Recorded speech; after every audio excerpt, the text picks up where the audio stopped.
"Your leadership style is too rigid for our culture," Victoria announced to the entire management team. Not in private, not with any warning. Right there in the Monday morning meeting with every department head watching. "My name is Colin Drake, 47 years old, operations director at Iron Vale Robotics for 7 years, until about 10 minutes ago." I nodded once, closed my laptop and said, "Understood." Victoria had been president for all of 8 weeks. Brought in by investors who wanted someone with vision and presence to make the company more attractive for acquisition. She wore designer suits, used phrases like synergistic alignment, and had never once visited our manufacturing floor. I cleared my office without argument. 22 minutes flat. One cardboard box for personal items, another for the binders I'd meticulously built over 7 years. Vendor contacts, pricing structures, delivery schedules. The invisible architecture holding everything together. "Colin, this isn't personal," Victoria said, appearing in my doorway as I packed, her voice softer now that we were alone. "We just need someone with a more collaborative approach." I kept packing. The past 4 quarters speak for themselves. Numbers aren't everything in modern business. I didn't bother explaining that those numbers, the $12 million in annual revenue, up from $5 million when I started, came from relationships, from trust built slowly, methodically, with suppliers across the Midwest. From handshakes and site visits and remembering names of people's kids. Victoria wouldn't understand that my rigid leadership style was what kept raw materials arriving on time during the supply chain collapse of 2023. That my outdated processes were why we could price our products 6% lower than competitors and still maintain healthy margins. I shook hands with my team on the way out, wished them success. I meant it. Good people who deserved better than what was coming. On the drive home, my phone lit up with messages. Shocked colleagues, confused vendors who'd already somehow heard. I didn't answer. Instead, I turned toward the Mississippi River and parked at an overlook. For the first time in 7 years, I had nowhere to be at 1 p.m. on a Monday. "Congratulations on your freedom," I muttered to myself, watching barges push against the current below. I knew what would happen next. I'd seen this movie before. The first hints were already there in Victoria's office. The MBA jargon, the vendor portal software she'd mentioned implementing, the consulting firm she'd brought in to modernize procurement. What she didn't know was that every major supplier contract was personally negotiated by me, built on handshakes and mutual respect, not software platforms. There was no transition plan because nobody had asked for one, and now nobody ever would. I joined Iron Vale when they were a struggling outfit in an old warehouse near the rail yard. Their product line, specialized factory automation components, was solid, but they couldn't deliver consistently enough to land major contracts. The owner, Harold Blackwell, was an engineering genius with no mind for logistics. "I need someone who can fix this damn supply chain mess," Harold had told me during my interview, pointing to a whiteboard covered in delivery delays and cost overruns. "You military guys understand systems. Make this work and I'll make it worth your while." After 15 years as a logistics officer in the Army, I knew how to build reliable supply chains, not by bullying vendors into submission, that never works long-term, but by creating mutual dependency. Partnerships where both sides had skin in the game. I spent that first year on the road, visited every critical supplier personally, learned their capabilities, their constraints, their aspirations. Some were small family operations in places like Lima, Ohio, or Dubuque, Iowa. Others were divisions of larger corporations where the right relationship with a purchasing manager meant priority status during shortages. By year 3, we had the region's most robust supply network. When competitors were shutting down production lines due to parts shortages, we kept running. Our delivery reliability hit 98.6%. Customer retention reached 91%. Harold understood the value. "Whatever you're doing with these suppliers, keep doing it," he'd say at our monthly reviews. "Best investment I ever made was bringing you on." But Harold sold the company last spring, said he was ready to retire, fish more, see his grandkids. The investment group that bought Iron Vale immediately started professionalizing operations. New software, new reporting structures, new KPIs. And finally, Victoria. The first crack appeared during her second week. She canceled my quarterly supplier visit trip, calling it an unnecessary expense in the digital age.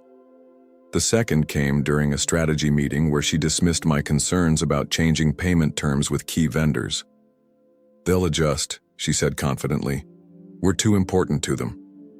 The third was overhearing her tell someone on the phone that operations was stuck in the last century and needed fresh blood.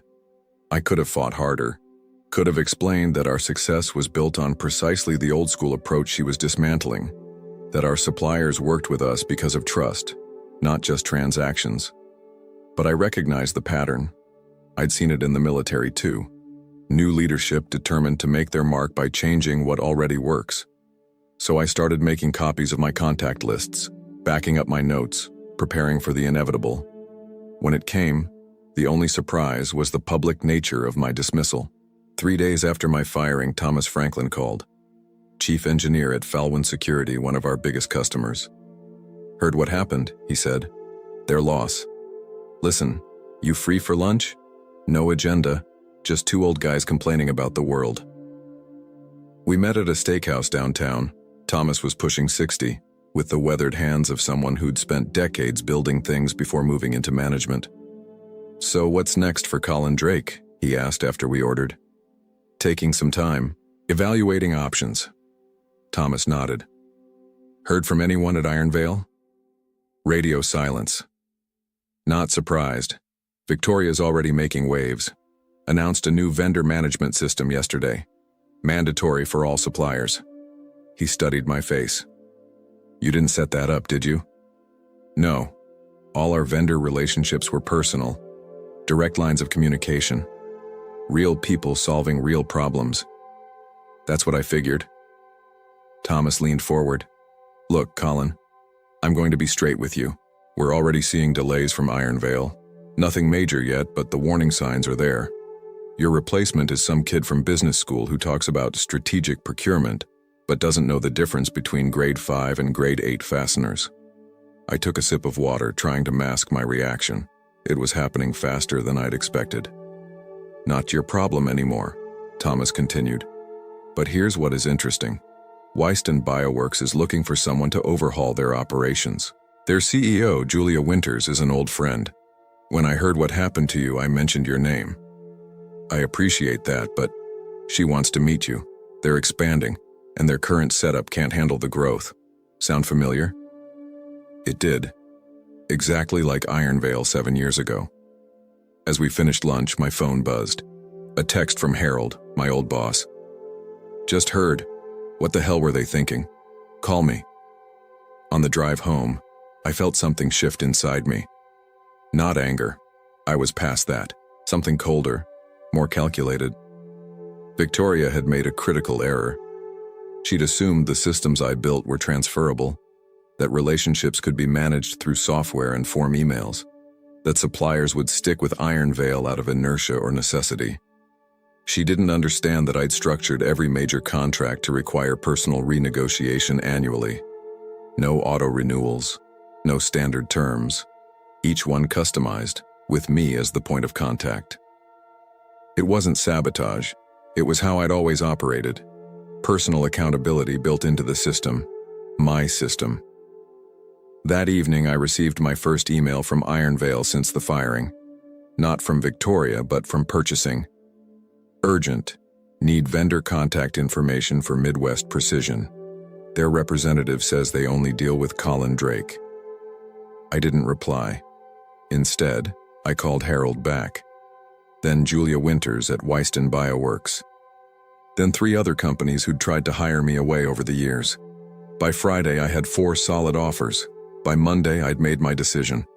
I wasn't just going to rebuild somewhere else. I was going to show Victoria exactly what she'd thrown away.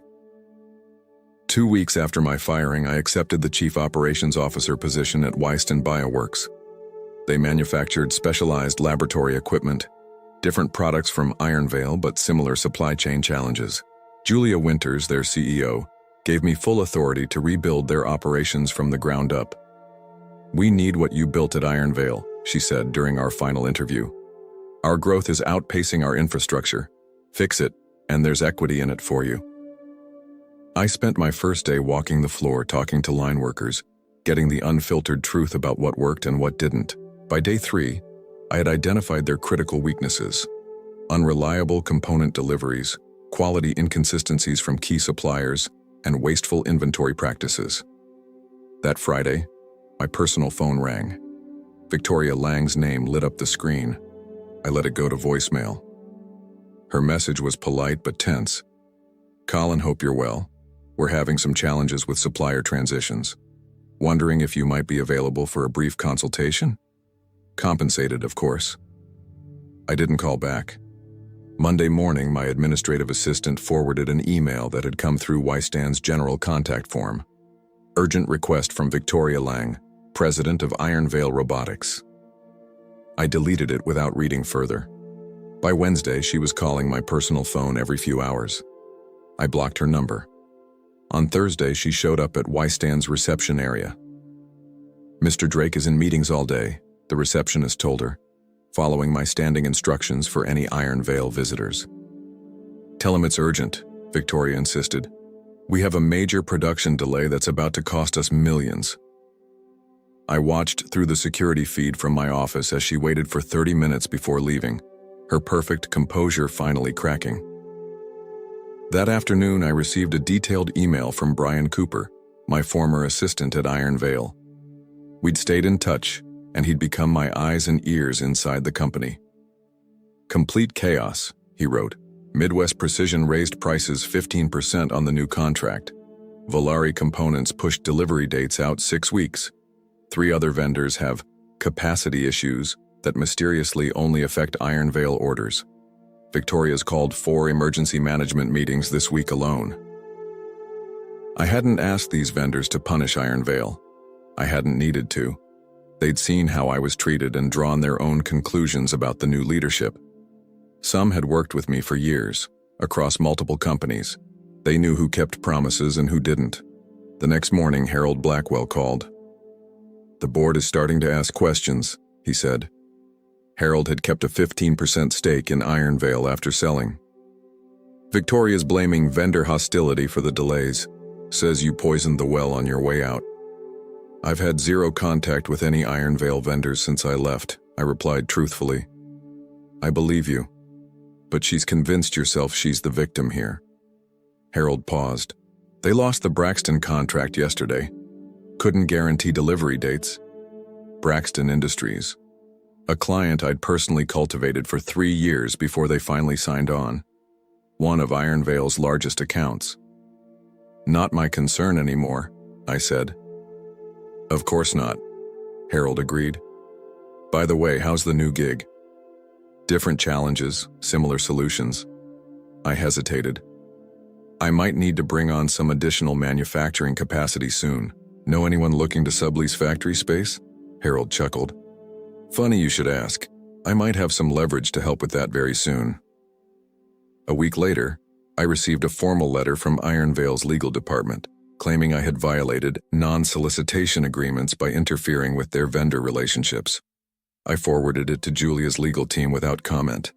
Their response came back within hours. No merit, no evidence, no concern. They were right. I hadn't solicited anyone. I had simply stepped aside and let reality take its course.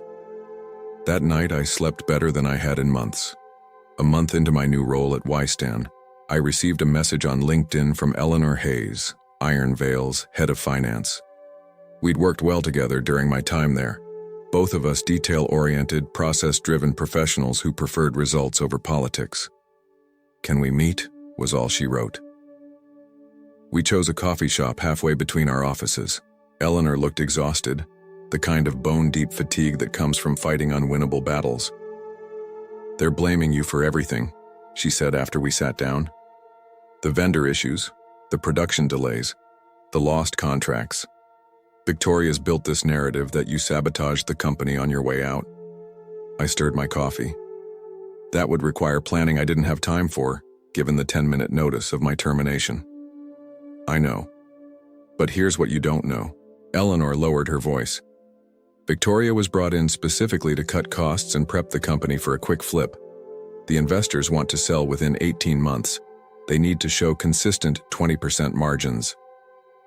Iron Vale was already profitable, I noted. Not profitable enough for them. Your vendor contracts were too fair. They protected both sides. She pulled out her tablet, opened a spreadsheet. Look at these targets.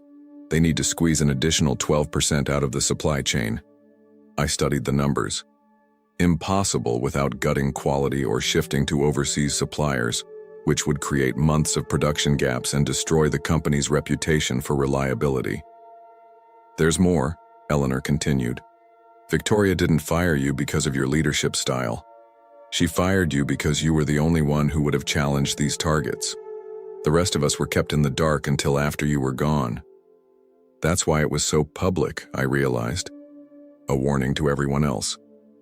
Eleanor nodded. Exactly, and it worked. Nobody's pushing back. So why tell me this? She closed her tablet. Because I handed in my resignation yesterday. I'm not participating in what comes next. And... She hesitated. There's a board meeting next week. They're going to discuss emergency measures, including potentially closing the St. Paul facility and moving production to Mexico. 200 jobs. Gone. Harold won't let that happen, I said. Harold's being pressured to sell his remaining shares. They're making it very difficult for him to say no. I walked Eleanor to her car, thanked her for the information, and drove straight to Harold's house. I found him in his garage, tinkering with an old motorcycle. They're going to gut the company, I told him, relaying what Eleanor had shared. Harold put down his wrench, wiped his hands on a rag. I've been feeling the squeeze.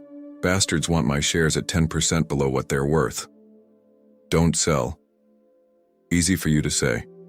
You're not getting calls from their lawyers every day. I leaned against his workbench. What if there was another option? What if Wyston acquired Iron Vale instead? Harold stared at me. You're serious? Julia's looking to expand. She needs manufacturing capacity. Iron Vale needs leadership that values what it's built. It makes sense. Victoria's investors wouldn't sell to you. Too much ego involved now. They would if Iron Vale was on the verge of collapse. If their only hope of recovering their investment was a fire sale. I met his eyes. How long until the cash flow problems become critical? Harold thought for a moment. At the current burn rate? 6 weeks, maybe 8. And if key suppliers continued to have capacity issues? If more customers followed Braxton out the door? A slow smile spread across Harold's face. Colin Drake, you calculating son of a gun. I'm not suggesting anything unethical, I clarified. I'm merely speculating on market conditions. Of course, Harold nodded. Purely hypothetical. That night, I drafted an email to Julia outlining an acquisition opportunity that would solve our manufacturing constraints and give us access to complementary product lines and customer relationships. I wasn't orchestrating Iron Vale's downfall. Victoria and her investors were doing that all by themselves. I was simply positioning Wystan to pick up the pieces and save those 200 jobs in the process. For the next month, I focused entirely on strengthening Wystan's operations. We implemented new inventory controls, streamlined production flows, and established clear quality standards. More importantly, I rebuilt their supplier relationships using the same approach that had worked at Iron Vale: personal connections, mutual benefit, and long-term thinking. Meanwhile, Iron Vale's situation deteriorated exactly as I'd predicted. Not because I interfered, but because Victoria's aggressive cost-cutting and impersonal vendor management created natural consequences. 3 more clients suspended orders this week, Brian texted me. Production's running at 40% capacity. They've started layoffs. I forwarded the update to Julia, adding it to the acquisition case I was building. She'd been initially skeptical, but was coming around as the financial advantages became clearer. If we move, it needs to be soon, she responded. before they lose too much value. The following Friday, I received an unexpected visitor at Whiston. Thomas Franklin, my contact from Falwyn Security, showed up unannounced. "Got time for lunch?" he asked. "Over sandwiches at a nearby deli," he explained his presence. "We're pulling all our business from Iron Vale. Can't rely on them anymore." "Sorry to hear that," I said, meaning it. Despite everything, I took no pleasure in seeing good people hurt by bad leadership. "We need a new supplier," Thomas continued. "Someone who can deliver the components we need without drama. Someone like Wyston." I set down my sandwich. "We don't currently manufacture the same components as Iron Vale." "But you could," Thomas smiled, "with the right equipment and expertise." "Hypothetically, yes. What if I told you Falwyn is prepared to sign a 3-year contract with significant volume guarantees? Enough to justify setting up a new production line?" This wasn't just an opportunity for Wyston. It was leverage for the acquisition. A guaranteed customer base would make Iron Vale's assets and workforce even more valuable to us. "I'd need to discuss it with Julia," I said. "But it's certainly interesting." When I brought the proposal to Julia that afternoon, along with updated information on Iron Vale's declining situation, she made her decision. "Make them an offer," she said, "but do it through Harold first. Test the waters before we show our full hand." I called Harold that evening and outlined the plan. He would approach Victoria's investment group, presenting himself as a concerned former owner with a potential lifeline, an interested buyer willing to acquire Iron Vale at a reduced but fair price. "Won't mention Wystan or you initially," Harold confirmed. "Just gauge their desperation." "Perfect." 3 days later, Harold called back. "They bid harder than I expected, barely negotiated. They want out before next quarter's financials hit." "Did they ask who the buyer is?" "Of course. I told them a private investment group. They didn't push, they're too eager to stop the bleeding." We moved quickly after that. Julia assembled the acquisition team, with me providing detailed information on Iron Vale's assets, capabilities, and remaining strengths. We structured the deal to retain as many employees as possible, people I knew personally, whose skills and dedication deserved better than what Victoria had given them. 2 weeks later, with the preliminary agreement in place, it was time to reveal Wystan as the buyer, and me as the architect of the acquisition. The meeting was set for Monday morning at Iron Vale's headquarters, exactly 3 months after my very public dismissal. I selected my suit carefully that morning, not to impress Victoria, but out of respect for the moment. This wasn't about revenge. It was about restoration. I walked into Iron Vale's conference room at precisely 9 a.m., followed by Julia and our legal team. Victoria's face when she saw me was worth every sleepless night of the past 3 months. "What is this?" she demanded, looking from me to Harold to her investors. "Mr. Drake is here representing the acquiring company," Harold explained calmly. "This is a joke," Victoria stood up. "We're not selling to him." The lead investor, a thin man named Jeffrey Pearson, cleared his throat. "The preliminary agreement has been signed, Victoria. Wystan Bioworks is acquiring Iron Vale's assets, and Mr. Drake will be overseeing the integration." "You can't do this," she insisted. "He's the reason we're in this situation. He sabotaged our vendor relationships." I remained standing, hands clasped behind my back. "I haven't contacted a single Iron Vale vendor since my departure. I'd be happy to provide phone records, emails, and sworn statements confirming that fact." "Then how do you explain?" "What you're experiencing," I interrupted calmly, "is the natural consequence of treating business relationships as transactions rather than partnerships. Those vendors didn't need me to tell them how little you valued them." Julia stepped forward, taking control of the meeting. "We're here to finalize the acquisition terms. Wystan will retain majority ownership, with Harold maintaining his current stake. We'll keep the Iron Vale brand and as many employees as operations can support." Victoria looked to Jeffrey and the other investors for support, but found none. They were cutting their losses, and she was just another liability to shed. "What about me?" she finally asked. Julia glanced at me, then back to Victoria. "Your services won't be needed during the transition or beyond." Victoria gathered her papers with shaking hands. "You planned this from the beginning," she accused me. "You set me up to fail." I shook my head. "No, Victoria. You did that all by yourself when you decided that relationships didn't matter, when you dismissed 7 years of work without taking the time to understand it." She left without another word. The investors stayed, eager to complete the deal that would salvage at least part of their investment. I felt no triumph, only a quiet certainty that justice had been served. 6 months later, I stood on the manufacturing floor of the newly integrated Wystan Iron Vale operation.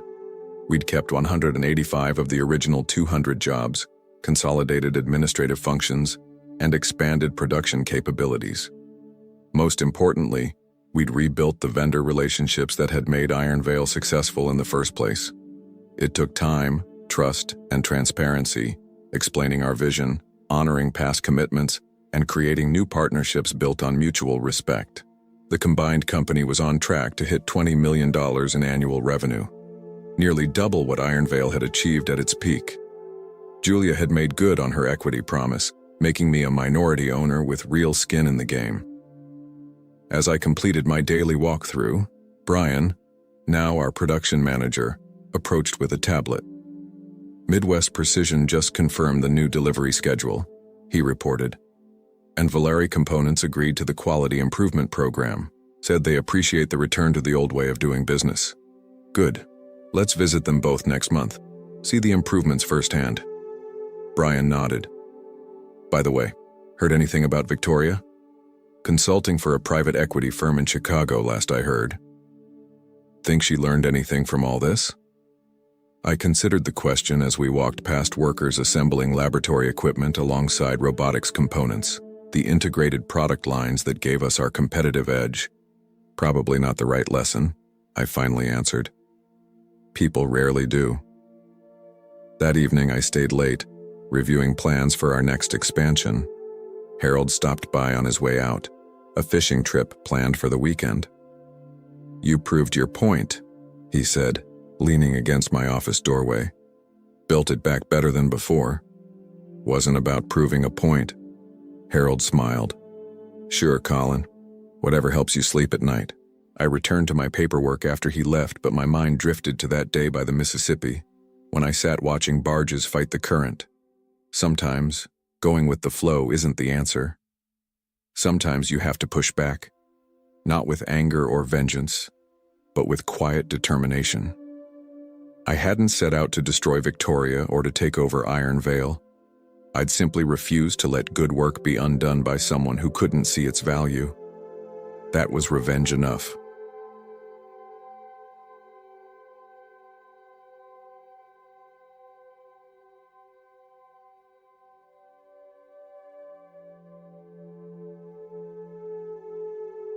"You're slowing down progress with unnecessary concerns," my boss said, sliding the termination notice across his desk.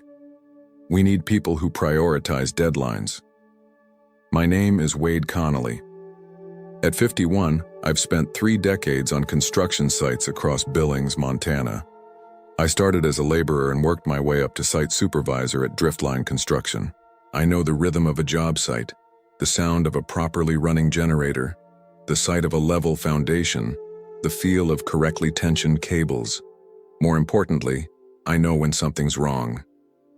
For the past 4 months, I'd been overseeing the Riverview Commercial Complex, an 8-story office building that would be the tallest structure in the eastern part of the city. The project was already behind schedule when they brought in Justin Hawkins, a 30-something project manager fresh from some fancy firm in Seattle.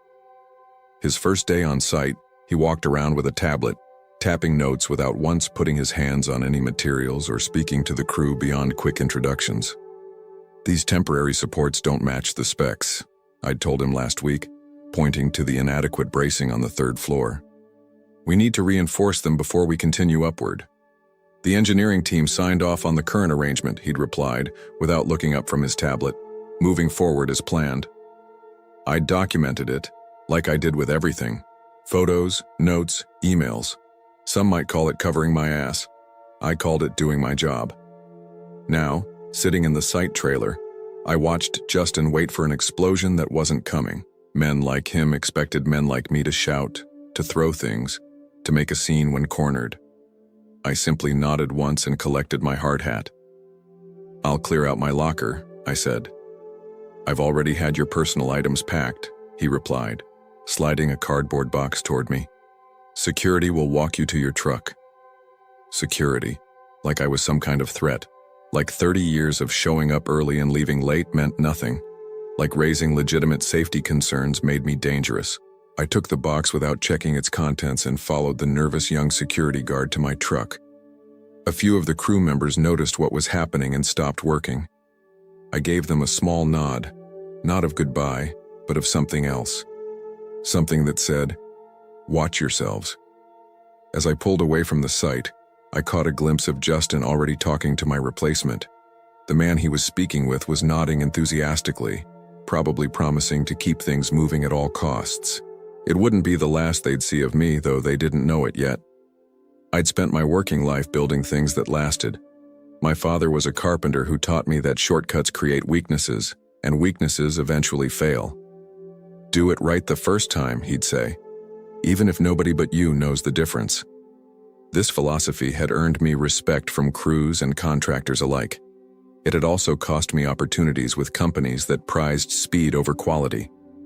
I'd been let go twice before for insisting on proper procedures. Each time I'd found another position within weeks. Good superintendents who actually care about code compliance aren't as common as you'd hope. My wife Elaine understood my principles, even when they affected our finances.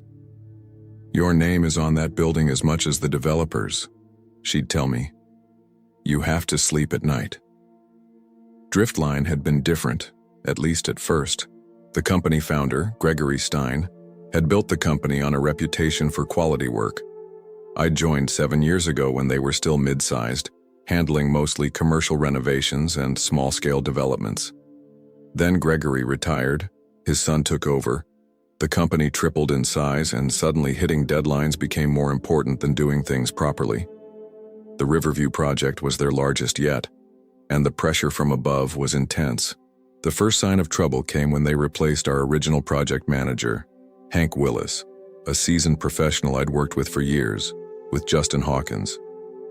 "They're bringing in new blood," Hank had warned me during his last week. "These young guys from the big firms, they're all about the bottom line. Be careful, Wade." I'd nodded, not realizing how right he would be. During Justin's first month, small corners were cut. Safety meetings shortened from 15 minutes to 5. Material inspections became cursory. Documentation requirements were relaxed. When I pushed back, I was labeled old school and resistant to change. I started keeping a separate log of all the deviations from code and best practices. Digital photos stored in the cloud. Copies of emails sent from my personal account. Voice recordings of conversations when Montana law allowed it.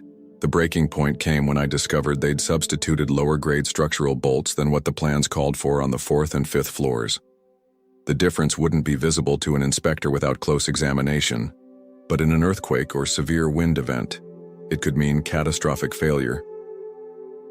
"We need to replace these," I'd told Justin, showing him the comparison. He'd glanced at the bolts in my palm and said, "The supplier assured me they're within acceptable parameters. We're not delaying the steel team for this." That was 2 days before my termination. I drove straight home after being escorted off the site, the cardboard box riding shotgun like a silent passenger. Elaine wouldn't be back from her shift at the hospital for hours. I sat in my truck in the driveway for a long while, staring at the house we'd bought 15 years ago. It needed a new roof.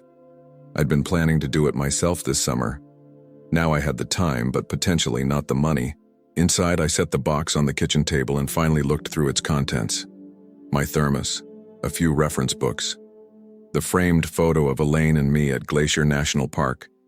My personal tools were missing: a good Milwaukee drill set, quality measuring equipment, specialized gear I'd accumulated over decades, about $2,000 worth. I made a list of everything missing, then called the Human Resources Department at Driftline's main office. The woman who answered sounded uncomfortable when I explained the situation. "I'll look into it, Mr. Connolly," she said. But I should inform you that, according to Mr. Hawkins's report, you were terminated for insubordination and creating a hostile work environment. I hadn't raised my voice once in all my interactions with Justin, not even today. That's interesting, I replied evenly. I'd like that in writing, please. Excuse me? The reasons for my termination? I'd like them in writing, and I'd like my tools returned. Otherwise, we can discuss this through my attorney. She promised to call back. I hung up and stared at my phone for a long moment before opening my personal email. There, in organized folders, was everything I'd documented over the past 4 months. 76 distinct safety violations, ranging from minor to potentially catastrophic. All with photographic evidence, all with records of my attempts to address them through proper channels. It wasn't just about getting fired anymore. It was about the 200 people who would eventually work in that building. It was about the construction crew who didn't know what was being hidden behind drywall and underneath flooring. It was about every corner cut becoming a potentially lethal hazard down the line. I started a new email addressed to the Occupational Safety and Health Administration's regional office. The subject line was simple: urgent. Multiple critical safety violations at Riverview Commercial Complex. I worked methodically, organizing the violations by category and severity, cross-referencing code requirements, attaching documentation. 4 hours passed. Elaine came home and found me still at the computer. Wade, what happened? I told her everything while continuing to type. She stood behind me, her hands resting on my shoulders, reading the screen as I worked. They're going to fight back, she said quietly. Let them. You might not get another job in this town. I paused, hands hovering over the keyboard. Some things matter more than a paycheck. She squeezed my shoulders gently. I know. That's why I married you. I hit send at 9:47 p.m. Then I started another email to the State Building Inspector's office. The call from Justin came at 7:30 the next morning. What the hell do you think you're doing, Wade? His voice was tight, controlled anger. Good morning, Justin. I just got a call from OSHA saying they've received a complaint about our site. Was that you? I sat at the kitchen table, coffee mug in hand. I documented legitimate safety concerns, that's all. You were fired for causing problems, and now you're proving me right. His voice dropped to something almost like reason. Look, Wade, I understand you're upset, but this vindictive behavior isn't going to help you find another position. In fact, I'm already getting calls from other firms asking about you. The threat was clear. Keep pushing and I'd be blackballed. If the site is up to code, you have nothing to worry about, I replied. He laughed, short and sharp. We both know inspections can be subjective. One person's violation is another's acceptable variance. But what's not subjective is how the industry views disgruntled employees who try to sabotage projects after being terminated. Is that what happened to my tools? I asked. Sabotage? A pause. What tools? The ones not returned with my personal effects. I've already filed a police report for theft. That wasn't true yet, but his reaction told me everything. You know what? Keep the tools. Consider it severance. But drop this OSHA nonsense before you hurt yourself. Goodbye, Justin. I hung up and immediately called the police department to file that report. They took the information but didn't sound optimistic about recovery. Next, I called 3 construction companies I had relationships with to inquire about openings. 2 didn't return my calls. The third, Elkridge Builders, had the owner's son call me back. I'd like to help you out, Wade, I really would, he said. But we've got a full roster right now, and, well, there's been some talk. What kind of talk? That you're difficult to work with, that you make trouble. He sounded genuinely uncomfortable. Look, I know my dad thinks highly of you, but the industry's tight right now. Maybe try again in a few months when this all blows over. By mid-afternoon, I'd received similar responses from 2 more companies. Word travels fast in construction circles, especially in a city the size of Billings. At 4:15 p.m., my phone rang with an unfamiliar number. It was an attorney representing Driftline Construction. Mr. Connolly, I'm calling to inform you that any further communication from you regarding the Riverview project could be considered defamatory and result in legal action.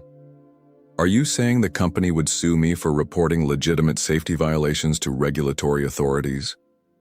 I'm saying that your characterization of standard industry practices as violations appears to be retaliatory in nature, given the timing.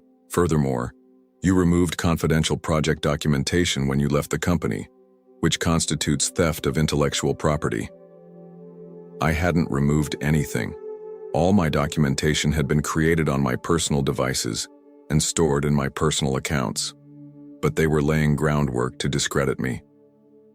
Send me a formal cease and desist if that's your position, I replied. Otherwise, I have nothing more to say. 3 days later, I received a thick envelope from their law firm. Inside was a cease and desist letter threatening legal action if I continued to malign the company, along with a non-disclosure agreement they reminded me I had signed upon hiring. I hadn't signed any such document, but fighting this would require an attorney I couldn't currently afford. They were trying to bury me before the inspectors even arrived at the site. A week after my termination, I was sitting in a diner downtown when Franklin Weber slid into the booth across from me. Frank had been my electrical foreman on the Riverview project, and we'd worked together on and off for 15 years. "This is probably a bad idea," he said, glancing over his shoulder. "Probably." I pushed my coffee cup aside. "How are things at the site?" "Crazy.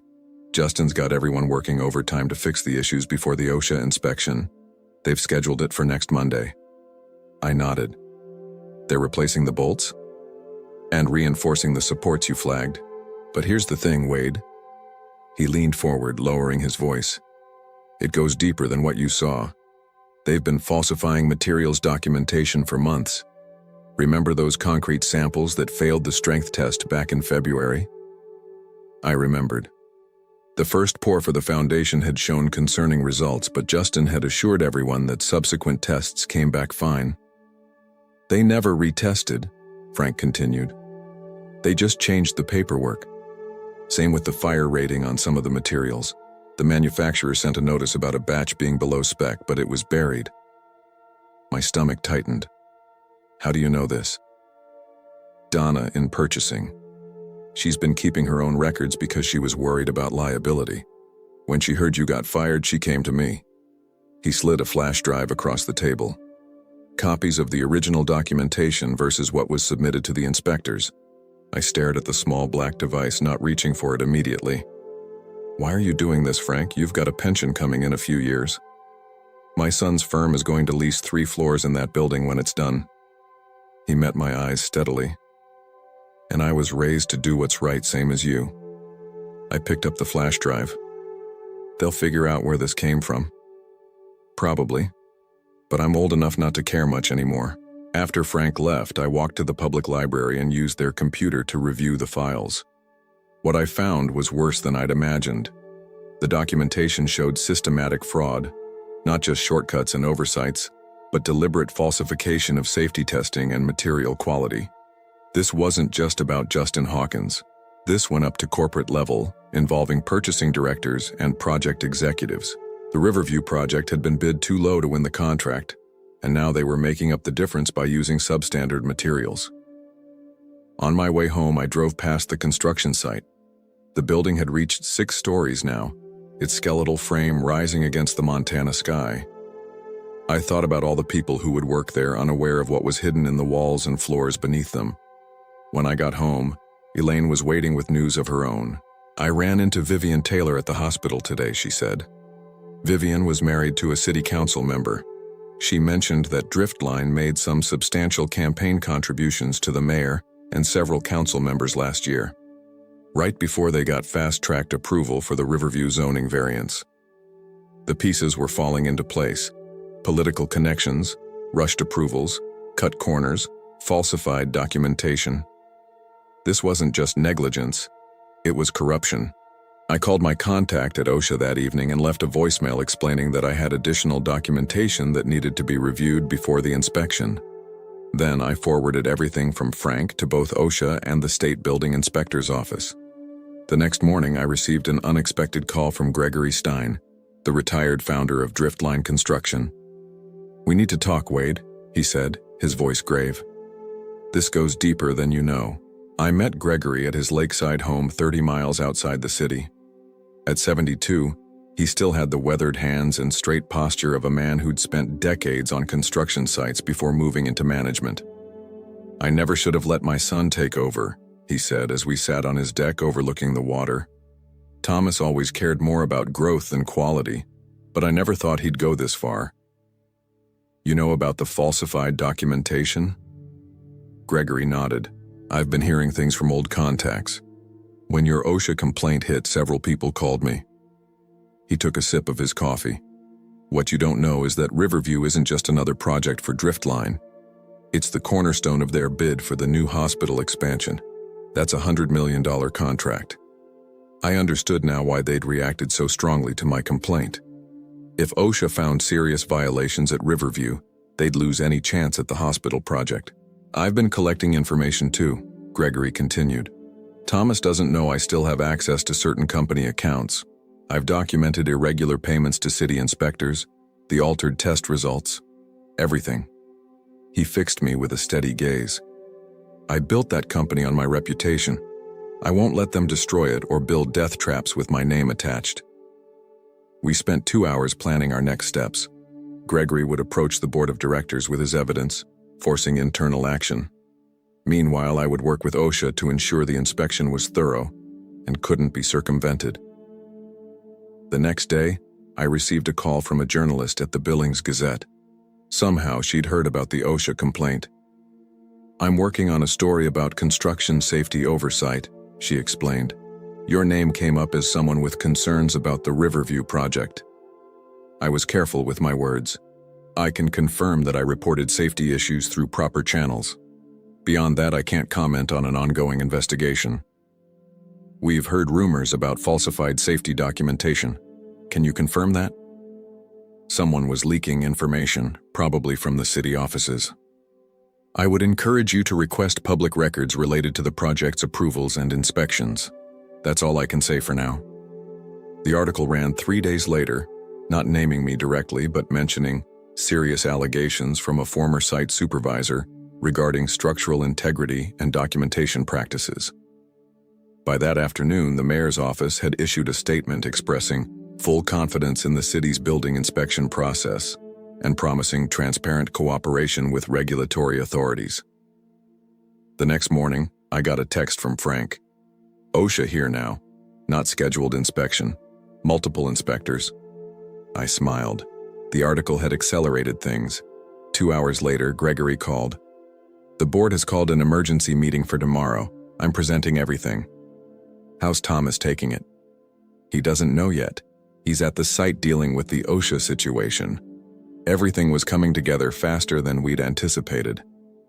That evening, a courier delivered an envelope to my house. Inside was a formal offer of employment from Bridgewell Contracting, a respected firm based in Bozeman with a satellite office in Billings. The owner was an old friend of Gregory's, though the letter didn't mention that connection. Just before midnight, my phone buzzed with a text from Frank. "Jay terminated effective immediately. Corporate team on site taking over project management." Justice was swift once the dominoes started falling, but I knew Driftline would try to contain the damage by sacrificing Justin while protecting the company's larger interests. They'd claim he acted alone, that corporate had no knowledge of his methods. That's why Gregory and I had agreed on one final step.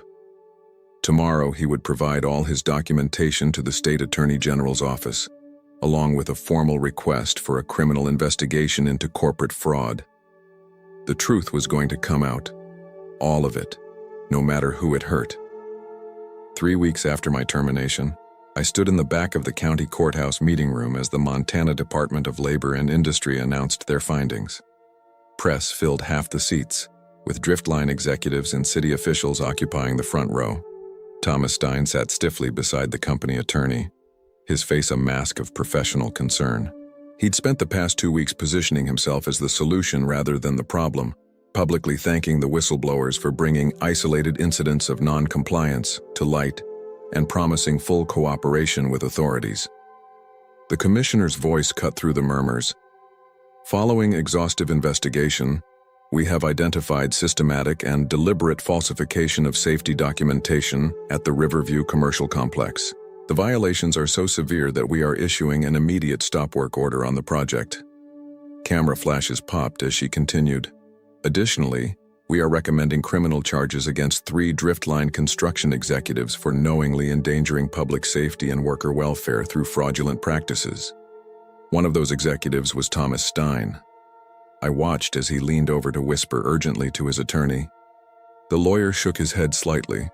There would be no easy escape this time. Gregory stood at my side, his expression solemn but resolved. He'd sacrificed his relationship with his son to do what was right. Neither of us took pleasure in Driftline's public downfall, but we both understood the necessity. The commissioner finished by thanking the whistleblowers whose documentation had been instrumental in preventing what could have been a future tragedy. She didn't name us, but Thomas turned in his seat, scanning the room until his eyes found mine. I held his gaze steadily, neither angry nor triumphant, just a man who had done his job even when it cost him everything. Some principles aren't negotiable. 6 months after the Riverview scandal broke, I stood on the foundation of what would become the new Billings Memorial Hospital East Wing. My hard hat had the Bridgewell Contracting logo now, and my title was Senior Project Manager. The concrete beneath my boots had been poured according to exact specifications, with proper testing and documentation. Every step of the process had been methodical, verified, and done right the first time. The Riverview building had been taken down to its foundation and was being rebuilt by a coalition of local construction firms under intense regulatory scrutiny. Driftline Construction no longer existed. The company had dissolved after criminal indictments and civil lawsuits made it impossible to continue operations. Thomas Stein had taken a plea deal in exchange for testimony against other executives and the city officials who had looked the other way. Gregory had sold his retirement home to help establish a fund for construction workers who had lost jobs in the aftermath. Not everyone had supported my actions. Some in the industry still viewed me as the man who brought down a major company and cost people their livelihoods. Others quietly thanked me for standing up for standards that protected everyone. Frank Weber was my electrical superintendent now. Donna from purchasing had joined Bridgewell too. We'd brought over several good people who shared our commitment to doing things properly. Elaine and I had finished putting the new roof on our house ourselves, working evenings and weekends. The physical labor had been therapeutic after months of legal meetings and depositions. "Ready for the inspection?" my assistant asked, approaching with clipboard in hand. "Always," I replied. I'd learned that doing the right thing rarely came without cost, but I'd also discovered that I could sleep at night, look my wife in the eye, and face myself in the mirror each morning. Some victories are measured not in what you gain, but in what you refuse to lose.